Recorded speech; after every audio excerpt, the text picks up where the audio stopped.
Hello dear online students. तो welcome back to our channel. आज जो हम लोग डिस्कस करेंगे ईवीएस सीरीज का पार्ट थर्ड। इससे पहले पार्ट वन पार्ट टू में मैंने आप लोगों को एनवायरनमेंट एंड सस्टेनेबल डेवलपमेंट के बारे में बताया था, वाटर साइकिल के बारे में डिस्कस कर दिया था। आगे जो है फर्दर हम लोग डिस्कस करेंगे एटमॉस्फेयर को और जो सस्टेनेबल के गोल्स हैं उनको लेकर के हम लोग डिस्कशन करेंगे। तो चलो आज के डिस्कशन को, तो चलिए आज हम लोग शुरू करते हैं अपना डिस्कशन एटमॉस्फेयर को लेकर के। Atmosphere, what is atmosphere basically? So atmosphere क्या होता है? The thin layer,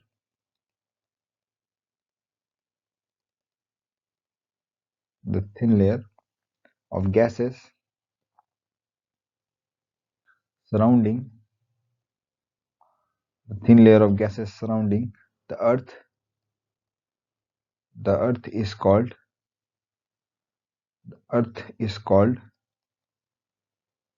atmosphere. तो वैसे मेजोरिटी ऑफ गैसेस आपकी प्रेजेंट होती हैं, क्योंकि हमें पता है air is a mixture of gas, है ना। थिन लेयर ऑफ गैसेस का मतलब क्या है? It is basically air, and air क्या होता है आपके पास में? Air is your mixture of gas. अगर हम लोग डिफाइन करें तो मिक्सचर ऑफ गैसेस। एटमोसफेयर को अगर मैं इंटर रिलेट कराना चाहूँ दो मेजर कंपोनेंट्स के, जो हम लोगों के एटमोसफेयर के कंपोनेंट्स हैं, that is plants and animals के बीच में किस तरीके से हम लोग एटमोसफेयर को इंटर रिलेट करा सकते हैं। तो देखिए, प्लांट जो है आपका एनिमल्स को ऑक्सीजन प्रोवाइड करवाता है, O2 प्रोवाइड करवाता है, और एनिमल जो है प्लांट्स को CO2 प्रोवाइड कराता है, यानी कार्बन डाइऑक्साइड। कार्बन डाइऑक्साइड, ठीक है। तो ये जो इंटरेक्शन है आपका, ये जो इंटरेक्शन है, ये एक तरीके का एटमोसफेयर का पार्ट है, क्योंकि एटमोसफेयर में ये दो गैसेस तो मेजरली हैं ही, मेजर गैसेस तो ये हैं ही, one of the major gases ये हैं ही, लेकिन अपार्ट फ्रॉम दिस और भी गैसेस अवेलेबल है, ठीक है। तो पहला क्वेश्चन जो है यहाँ से इस तरीके से बन जाता है कि एटमोसफेयर में कंपोजिशन ऑफ गैसेस, ठीक है। तो मैं यहाँ पे लिख रहा हूँ, ये इंपॉर्टेंट है, ये आप लोगों को पता होना चाहिए कि मेजर गैसेस का तो पता होना ही चाहिए, और बाकी गैसेस का इतना पता होना हो। तो यहाँ पे हम लोग लिख रहे हैं गैस, और यहाँ पे लिख रहे हैं उनका परसेंटेज कंपोजिशन, ठीक है। Percentage composition in atmosphere. तो अगर हम लोग बात करते हैं नाइट्रोजन की N2 की, तो सबसे मेजर आपका यही मिल जाता है, अप्रोक्सीमेटली 79%, यानी 78.08%।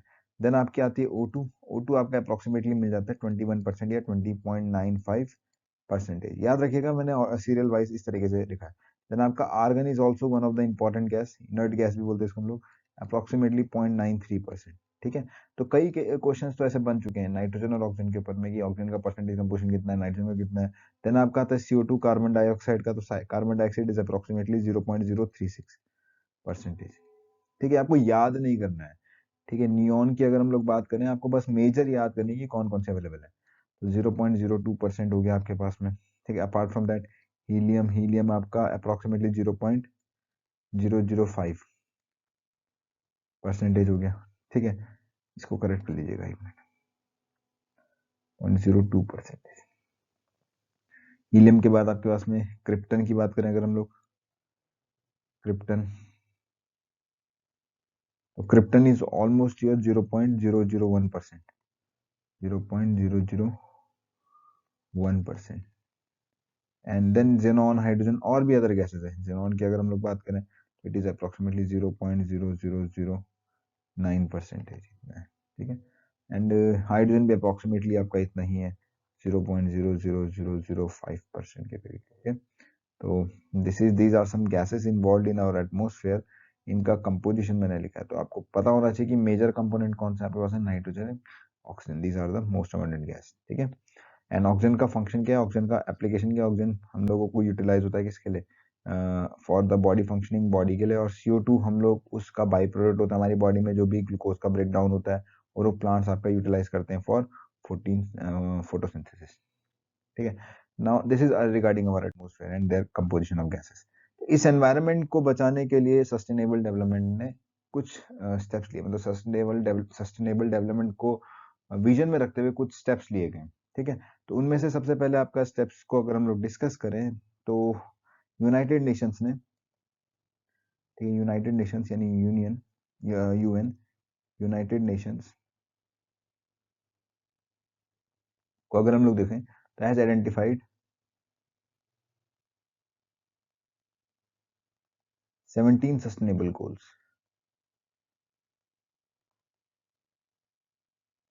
ठीक है, 17 sustainable development goals. Okay,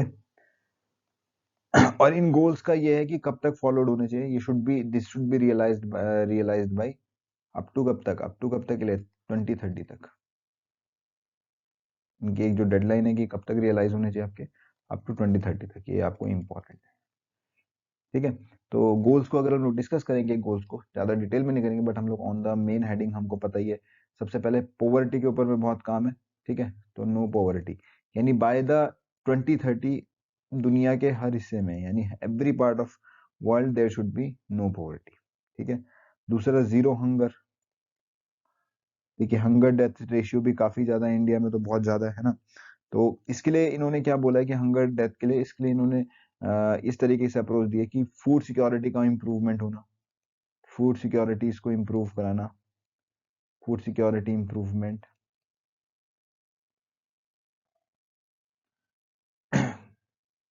food security पे काम करना। Apart from that sustainable agriculture पे बहुत फोकस करना है ना, यानी एग्रीकल्चर को इंक्रीज कराना, एग्रीकल्चर ग्रोथ। क्योंकि अगर एग्रीकल्चर आपका डेवलप नहीं करेगा तो किस तरीके से हम लोग फूड के ऊपर काम करेंगे। फूड सिक्योरिटी, और apart from that focusing on nutrition, nutrition पे भी वर्क करना, तो nutrition improvement is also a major task of these goals. Now another one is quality education. Third one is your quality education. Quality education provide करवाना। Obvious सी बात है कि आपके पास में एजुकेशन एक इस तरीके का एक मेजर, आप ये कह सकते हैं एक मेजर अप्रोच है किसी भी कंट्री की डेवलपमेंट के लिए। एक बहुत मतलब एक तरीके से आप लोग इसको शील्ड मान सकते हैं। ठीक है, और against all these kind of problems education will play a important role, ये एक बहुत इंपॉर्टेंट रोल प्ले करेगा आपका। ठीक है, तो ताकि इससे क्या होता है, लाइफ लाइन लर्निंग अपॉर्चुनिटीज मिलती रहे लोगों को। इनका मेन वो क्या है कि लाइफ लॉन्ग लर्निंग अपॉर्चुनिटीज मिलती रहे, life long learning opportunities provide कर सके सबको, अपॉर्चुनिटीज, लाइफ लॉन्ग अपॉर्चुनिटीज सबको अवेलेबल हो सके। Then there should be gender equality. Fourth one is your this is called then there will be gender equality should be there.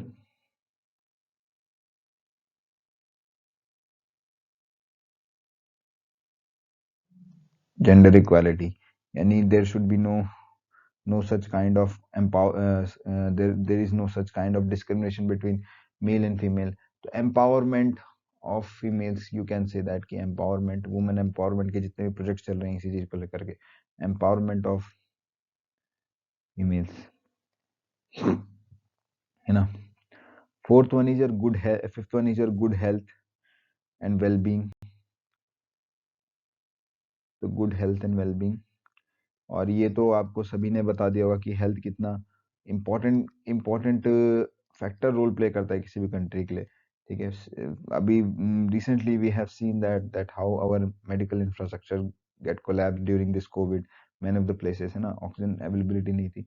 So all these under comes into your good health and wellbeing, that how we can improve on work on this this thing for all ages, है ना, for all kind of ages. So to promote well-beings in all ages, promote well-beings in all ages.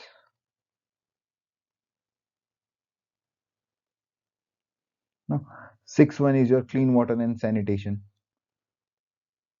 clean water and sanitation.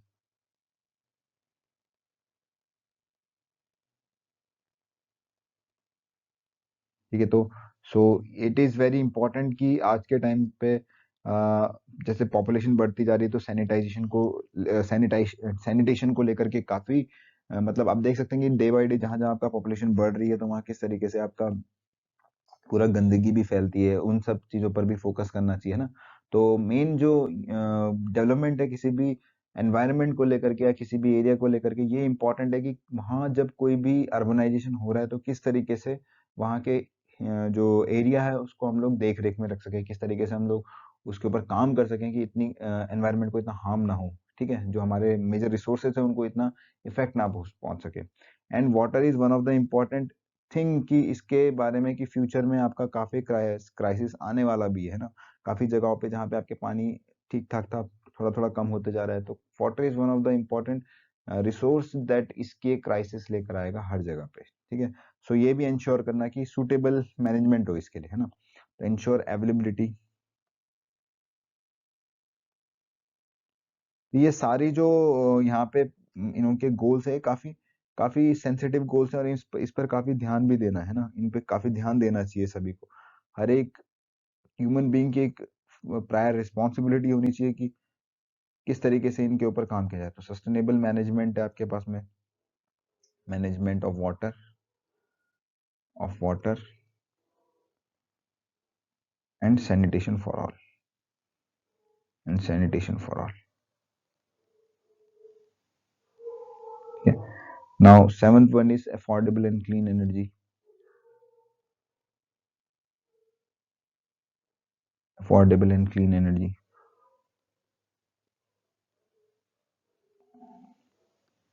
तो affordable and clean energy की बात है, जैसे green energy की हम बात करते हैं, क्योंकि day by day air quality indexes जो है हमारे देश के काफी सारे स्टेट्स में काफी बढ़ते जा रहे हैं, मतलब पुअर होती जा रही है एयर क्वालिटी इंडेक्स, ठीक है। तो इसके ऊपर काफी काम किया जा रहा है कि किस तरीके से ग्रीन एनर्जी को इंट्रोड्यूस किया जा सके। अभी कुछ टाइम पहले उत्तराखंड गवर्नमेंट ने देहरादून में किस तरीके से ग्रीन एनर्जी को फोकस करते हुए इलेक्ट्रिक बसेस का की तरफ बोलिए ई रिक्शास को भी इंट्रोड्यूस किया गया। तो काफी सारी चीजें जो है ग्रीन एनर्जी की तरफ जा रही हैं, तो ताकि सभी को फ्यूचर में प्रॉब्लम ना हो। इससे ये भी होता है कि आपके जो पेट्रोल वगैरह है, इनका यूज कंजम्पशन कम हो, जैसे हमारे आने वाले फ्यूचर को इतना प्रॉब्लम ना हो। तो ensure access to affordable, reliable, sustainable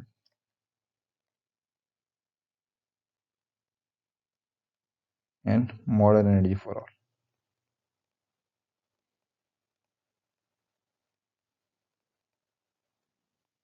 ठीक है, ये चीज। सो these are seven points, ठीक है, and we have to discuss 17, so further points are this. Eighth one is decent work and economic growth। तो हर एक इंसान के लिए एक मिनिमम वर्क अवेलेबल हो और मिनिमम वेजेस पे अवेलेबल हो, इसके ऊपर भी काम किया जा सके कि सबको इक्वालिटी भी रहे, कि डिसेंट वर्क मिले और इकोनॉमिक ग्रोथ सबकी लगभग कैसी हो, सेम हो, है ना। इससे भी क्या होगा कि प्रोडक्टिव एम्प्लॉयमेंट जनरेट होता है ना। तो promote sustained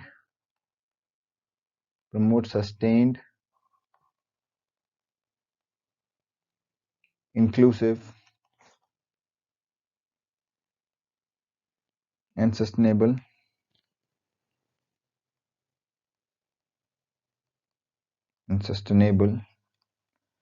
growth, okay, full इस तरीके से। And apart from that growth आपके साथ में फुल एम्प्लॉयमेंट भी, full and productive employment, full and productive employment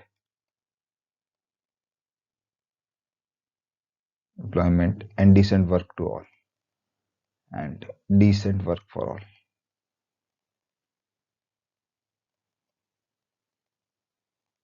So these are some major concerns regarding the development of the for the sustainable development. Ninth one is industry. Ninth one is industry. So industry, innovation and infrastructure,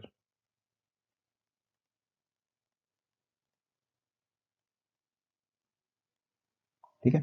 सो इस तरीके के build उस पे काम करना, industrialisation पे काम करना, जो क्या हो आपका एक तरीके से इनोवेटिव आइडियाज को लेकर वर्क हो, है ना। तो बिल्ड रेजिलियंट इंफ्रास्ट्रक्चर यानी रिलायबल इंफ्रास्ट्रक्चर, ठीक है। Promote inclusive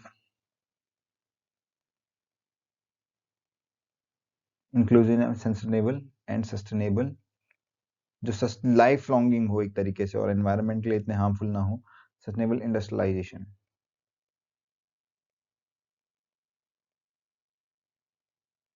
and foster innovation and foster innovation, faster innovation। So हर एक जो अर्बनाइजेशन भी हो रहा है आपका, लेकिन उसमें इंडस्ट्रीज भी आपका एक इम्पोर्टेंट रोल प्ले करती है और उनका इंफ्रास्ट्रक्चर भी है ना, ताकि क्या हो सके आपका एनवायरनमेंट पे इतना इतना इफेक्ट ना पड़ सके, है ना। Apart from that there is one important factor that is reduce inequality, है ना, जो हमारे हर एक को लेकर के मतलब अमीर गरीब इन सब चीजों को लेकर के, या अपार्ट फ्रॉम दैट किसी भी तरीके की इनइक्वालिटीज हैं, है ना, चाहे वो वर्क कल्चर को लेकर है, तो इस पर भी फोकस किया जाता है कि इक्वालिटी, सबको इक्वली ट्रीट किया जाए, अच्छे एक तरीके से ट्रीट किया जाए। ऐसा नहीं कि on the basis of their power and position we are treating each and everyone, so it is kind of harm to for further our society also। Apart from that, sustainable cities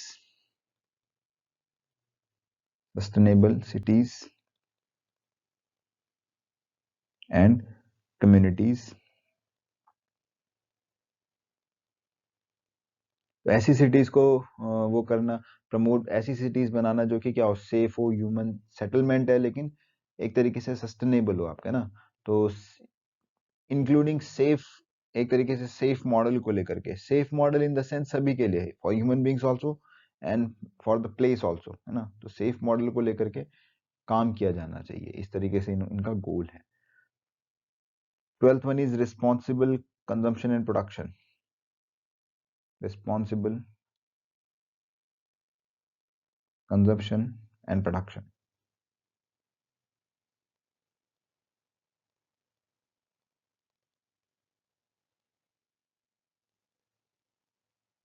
यानी production भी हो तो इस तरीके से हो कि उसका कोई लॉजिक हो, है ना, और उसको यूटिलाइजेशन भी उसी तरीके से हो। ऐसा नहीं कि कुछ भी चीज बनाई जा रही है और वो हार्मफुल है सभी के लिए, एनवायरनमेंट के लिए भी और ह्यूमन बींग्स के लिए और किसी के लिए भी, है ना, तो it should be noted, it should be notable, है ना। Apart from that climate action should be taken, अगर मान लो किसी भी चीज से हार्मफुल इम्पैक्ट हो रहे हैं, तो क्लाइमेट चेंज को लेकर के जो सबसे बड़ा एक बहुत डिस्कशन का, एक बहुत इंपॉर्टेंट डिबेट का एक इंपॉर्टेंट टॉपिक है, उसको लेकर भी काफी सारा काम किया जाना चाहिए, है ना। 14th one is life below water.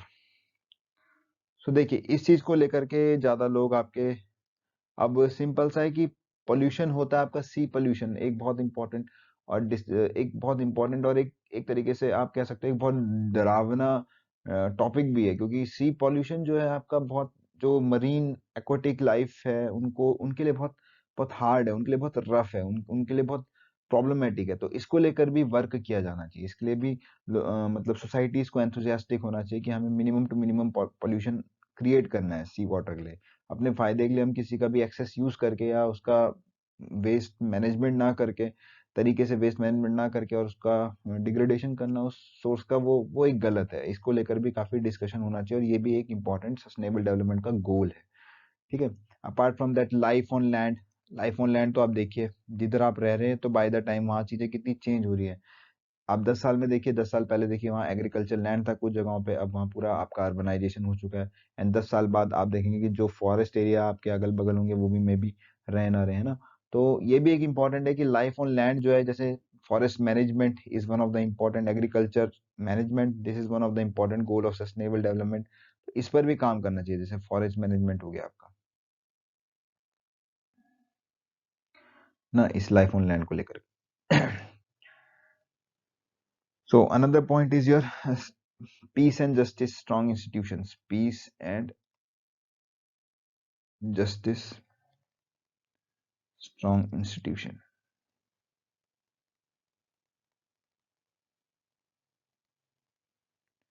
तो एक्चुअली क्या है कि हर किसी को पीसफुली जस्टिस मिले या इस तरीके के सोसाइटीज को इंक्लूड करना, जो प्रोवाइड करे, प्रमोट करे जस्टिस के लिए, है ना।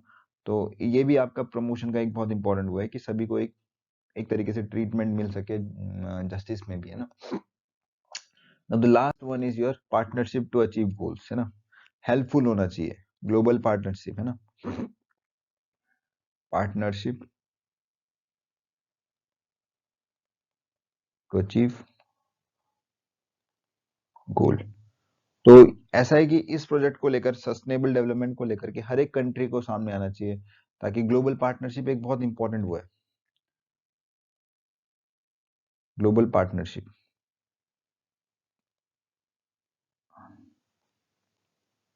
Partnership,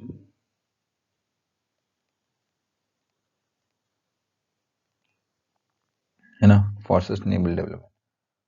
It should be there. Global partnership should be there for sustainable development. ठीक है, तो ये इंश्योर करते हैं उसको, मतलब डेवलपमेंट को लेकर के, है ना, सस्टेनेबल डेवलपमेंट को लेकर के काफी सारी पार्टनरशिप आपकी इंट्रोड्यूस होनी चाहिए, जिससे हम लोग डे बाय डे इस पर वर्क कर सके।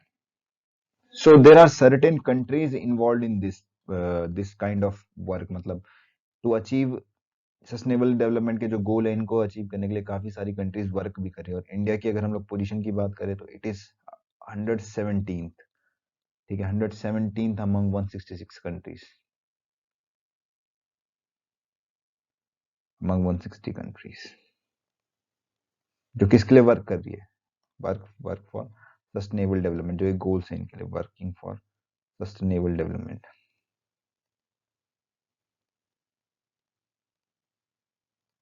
ये ठीक है, तो हर एक उसका अपना है। तो if we talk about, Sweden is one of the top most country. अगर हम लोग 2020 का डाटा डिस्कस करें, 2020 के data accord for sustainable development growth की बात करें अगर हम लोग इस इंडेक्स में, तो अगर हम लोग रैंक 1 की बात कर रहे हैं, ये पोजीशंस में लिख देता हूँ, there is some position and there is some country, ठीक है। तो अगर हम इसकी बात करें तो सबसे नंबर 1 पोजीशन पे आपका स्वीडन है, ठीक है। सेकंड पोजीशन पे योर डेनमार्क, थर्ड पोजीशन पे आपका फिनलैंड है, फोर्थ पोजीशन पे आपका फ्रांस। तो आपको याद नहीं करना, just I am giving you data, आपको टॉप मोस्ट चीजें याद रखनी है ना। फिफ्थ पोजीशन पे आपका जर्मनी। यूरोपियन, जो यूरोपियन कंट्रीज है, they are really working for this. Six countries your Norway, Norway is also working on this. Seventh is your Austria, eighth one is your check Republic, check Republic. Ninth one is your Netherlands,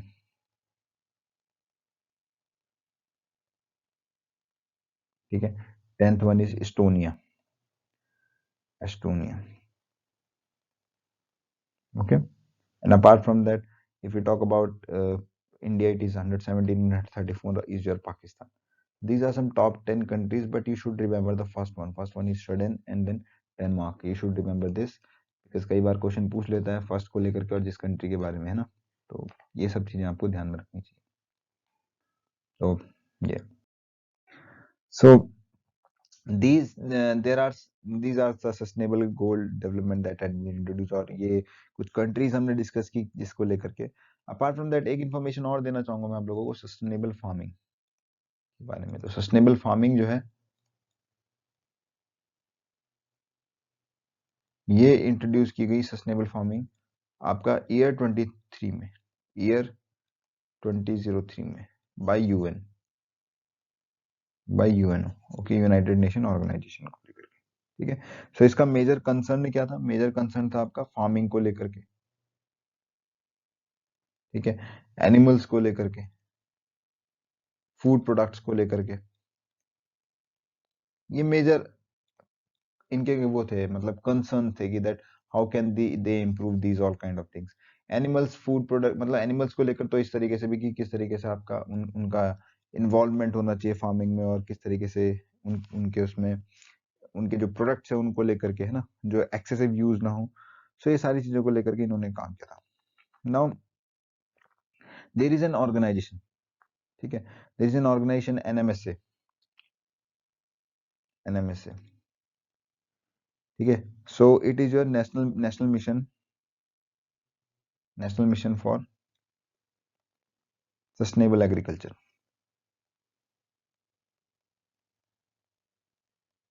national mission for sustainable agriculture.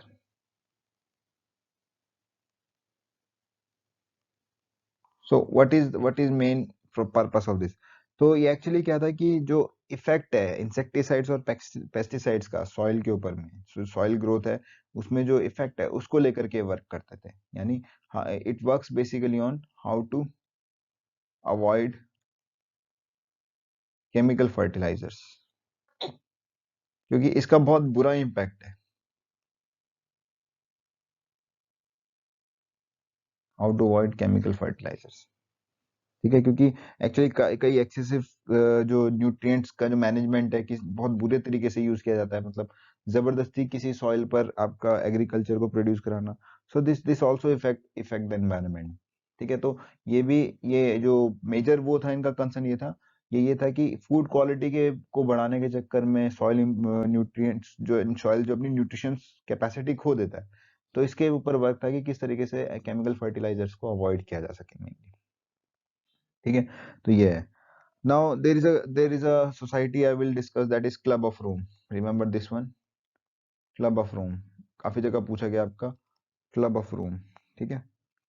तो actually ये कुछ civil servants और civil economist की एक, या scientist की कह लो, एक ऑर्गेनाइजेशन है, क्या कह सकते हो आप लोग, ऑर्गेनाइजेशन है एक, इसकी इकोनॉमिस्ट की, इकोनॉमिस्ट, ठीक है, और scientist, and there are certain civil servants.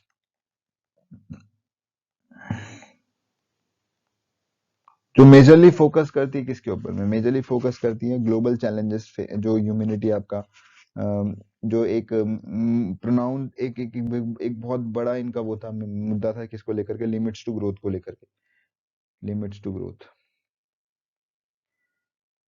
को लेकर के, जो ह्यूमन बीइंग जो है आपका सर्टेन चैलेंजेस फेस करने वाले हैं ना, इन सब को लेकर के, और उनके सॉल्यूशन प्रोवाइड कराना, कि मतलब अगर मान लो कोई भी एक्टिविटी जो है, एक्सेसिव एक्टिविटी, और वो एनवायरनमेंट को लेकर या ह्यूमन बीइंग को लेकर के लिए ठीक नहीं है, उसके ऊपर वर्क करना, और उसके लिए फिर फर्दर सॉल्यूशंस के ऊपर काम करना कि किस तरीके से इसको रिजॉल्व किया जाता है। तो जो ग्लोबल चैलेंजेस है उनके ऊपर मेजर वर्क था इनका, ग्लोबल चैलेंजेस, जो ग्लोबल चैलेंजेस है उनके ऊपर मेजरली इनका वर्क था, ठीक है। So in today's lecture we discussed about some sustainable goals के बारे में हमने डिस्कस किया। तो फर्दर लेक्चर में हम लोग डिस्कस करेंगे जो अर्थ समिट्स आपके हुए हैं और उनके मेजर मेजर जो क्लाइमेट डील्स हैं, मतलब अगले उसमें मैं इसको कवर अप कराने की कोशिश करूंगा, और कुछ कुछ इंपॉर्टेंट क्वेश्चंस मैं जल्दी लेकर आऊंगा, है ना। कुछ कुछ इंपॉर्टेंट मैं जो questions in different different exams में पूछे गए उनके ऊपर में हम लोग वर्क करेंगे, ठीक है। सो तब तक के लिए आप लोग लेक्चर्स को देखिए, आप लोग चैनल को सब्सक्राइब कीजिए, and be with us. Thank you so much, thank you for watching this.